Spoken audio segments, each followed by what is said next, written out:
ইরানের পারমাণবিক কার্যক্রম নিয়ে ধোঁয়াশার অন্ত নেই। যুক্তরাষ্ট্র ও তার পশ্চিমা মিত্রদের দাবি, গোপনে পারমাণবিক বোমা তৈরির কার্যক্রমে বহুদূরে গিয়েছে খামেনির দেশ। এবারে বিস্ফোরক এক দাবি এসেছে দেশটির বিরোধী দলের ভেতর থেকেই। জানা গেছে, গোপনে পরমাণু অস্ত্র বহনে সক্ষম ওয়ারহেড তৈরি করেছে ইরান। ৩,০০০ কিলোমিটারের বেশি দূরপাল্লার ক্ষেপণাস্ত্রও আছে দেশটির কাছে, যা ইউরোপ পর্যন্ত পৌঁছাতে পারে। দেশটির নির্বাসিত একটি বিরোধী দল সম্প্রতি এমনটাই দাবি করেছে। আর এমন দাবিতে নড়েচড়ে বসেছে আন্তর্জাতিক অঙ্গন। আন্তর্জাতিক পর্যায়ে বিতর্কের কেন্দ্রবিন্দুতে থাকা ইরানের এমন রহস্যঘেরা কার্যক্রম ক্রমাগত দুশ্চিন্তা বাড়াচ্ছে শত্রুদের।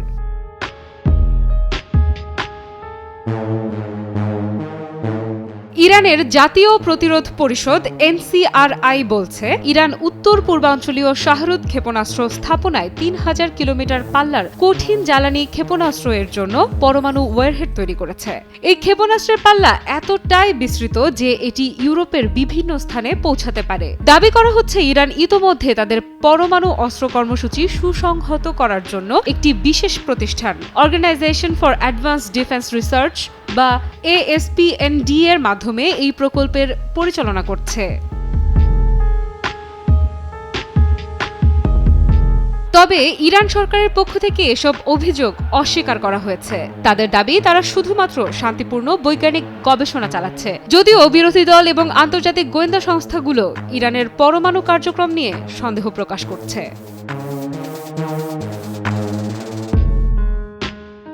এর আগে সেন্ট্রাল ইন্টেলিজেন্স এজেন্সি CIA এক মূল্যায়নে দাবি করেছিল, ইরান এখনও পরমাণু বোমা তৈরির সিদ্ধান্ত নেয়নি। তবে ইসরায়েল এই বিষয়ে ভিন্ন অবস্থান নিয়েছে। তারা বিশ্বাস করে যে ইরান পরমাণু অস্ত্র তৈরি করার চেষ্টা করছে। এ বিষয়ে সামরিক বিশ্লেষকদের মতে, পারমাণবিক বোমা তৈরির শেষ ধাপে ইরান। গত কয়েক মাসে ইরান কয়েক হাজার নতুন সেন্ট্রিফিউজ স্থাপন করেছে। ইরান এখন 60% পর্যন্ত ইউরেনিয়াম সমৃদ্ধ করছে, যা পারমাণবিক বোমা তৈরির কাছাকাছি। সে হিসেবে দেশটি পারমাণবিক বোমা তৈরির খুব কাছাকাছি অবস্থান করছে।